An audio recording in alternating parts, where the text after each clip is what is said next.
নওগাঁর সাপাহারে জমে উঠেছে আমের বাজার। প্রতি মণ আম্রপালি বিক্রি হচ্ছে ১৭০০ থেকে ৪,০০০ টাকায়। প্রতিদিন লেনদেন হচ্ছে প্রায় ৫ কোটি টাকা। সাপাহার আমবাজার থেকে এই মুহূর্তে সরাসরি যুক্ত হচ্ছেন সহকর্মী আব্বাস আলী। আব্বাস, আপনার সাথে যুক্ত হতে চাই আমরা। আম বেচাকেনার খবর জানতে চাই আপনার কাছে। সাপাহারে এই আমের মৌসুমে কি পরিমাণ আম বিক্রি হচ্ছে, ক্রেতা বিক্রেতারা কি বলছেন সেখানে?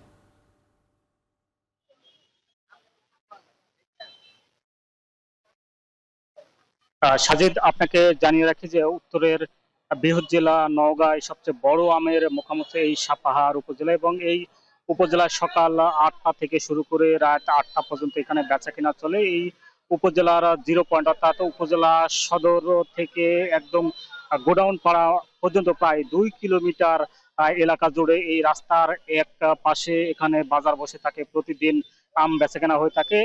আপনাকে জানিয়ে রাখি যে সকাল ৮টা থেকে যেহেতু বাজার শুরু হয়, তার আগে থেকে অর্থাৎ ভোর থেকে চাষিরা আমের বাগান থেকে আম সংগ্রহ করে বিভিন্ন যানবাহন করে এই মোকামে বিক্রি করার জন্য নিয়ে আসেন।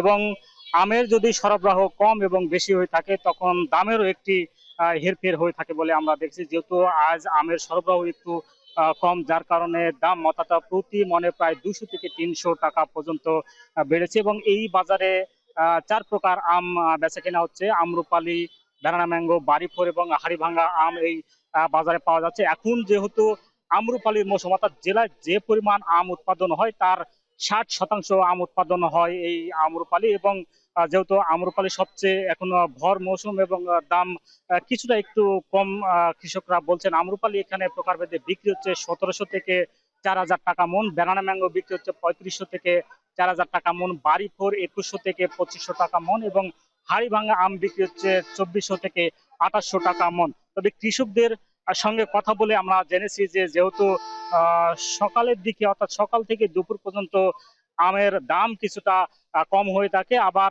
তারা বলছেন যে যেহেতু এই সময় প্রচুর পরিমাণ আমের সরবরাহ হয় এবং দুপুরের পর আমের সরবরাহ কিছুটা কমে আসে, যার কারণে দামের একটু আহ, কিছুটা বাড়ে। অর্থাৎ প্রতি মনে প্রায় ৩০০ থেকে ৪০০ টাকা পর্যন্ত দাম বৃদ্ধি পায় বলে জানিয়েছেন কৃষকরা। আর যারা ব্যবসায়ী রয়েছেন তারা বলছেন যে এই বাজারে অর্থাৎ অন্যান্য জেলার তুলনায় এই বাজারের আম কিছুটা দাম কম রয়েছে এবং তারা ভালো লাভবান হতে পারে। এবং আড়তদারদের সঙ্গে কথা বলে আমরা জেনেছি এই বাজার অর্থাৎ এই মোকামে প্রায় ৪০০টি আড়ত রয়েছে এবং এই ৪০০টি আড়ত প্রতিদিন বেচাকেনা হয়ে থাকে প্রায় ৫ কোটি টাকার মতো বেচাকেনা হয়ে থাকে বলে তারা জানিয়েছেন। এবং স্থানীয় চাহিদা মিটিয়ে এইসব আম ঢাকা, চট্টগ্রাম সহ বিভিন্ন জেলায় তারা বিক্রি করে থাকেন বলে জানিয়েছেন।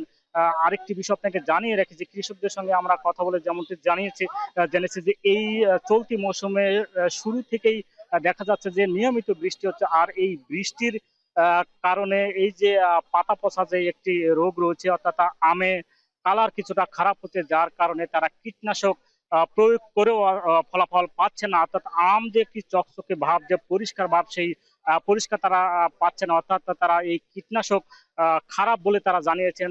দেখা যাচ্ছে যে ১ বিঘা জমিতে যদি একবার কীটনাশক প্রয়োগ করতে হয় প্রায় ৩ থেকে ৩.৫ হাজার টাকা তাদের খরচ হয়। কিন্তু এই যে খরচ যে হচ্ছে, এই খরচ তারা লাভবান হতে পারছে না, যেহেতু প্রতি সপ্তাহে তাদেরকে এই কীটনাশক প্রয়োগ করতে হচ্ছে। সেই তুলনায় তারা এই বাজারে আসলে তেমনটা দাম পাচ্ছে না। তারা বলেছেন যে যদি কীটনাশক ভালো হতো তাহলে তারা লাভবান হতে পারতো। আমি একজন কৃষকের সঙ্গে কথা বলেছি, তিনি এবছর ৪ বিঘা জমিতে আম্রপালির আবাদ করছেন। তিনি ধারণা করছেন যে প্রায় ৩ লাখ টাকার মতো আম বিক্রি করতে পারবেন। অর্থাৎ প্রতি বিঘাতে প্রায় খরচ সহ ৩০,০০০ টাকার মতো খরচ হয়। সেই হিসেবে ৪ বিঘাতে ১,২০,০০০ টাকার মতো তার খরচ হয়েছে। তিনি প্রায় ১.৫ লাখ টাকা বিক্রি করেছেন এবং আরো প্রায় ৪০,০০০ টাকার মতো বিক্রি করতে পারবেন। অর্থাৎ তিনি লাভবান না হতে হলেও লোকসান হচ্ছে না বলে জানিয়েছেন। তো এই ছিল আমার কাছে আমের বাজার দর নিয়ে সবশেষ। আব্বাস, আপনাকে ধন্যবাদ।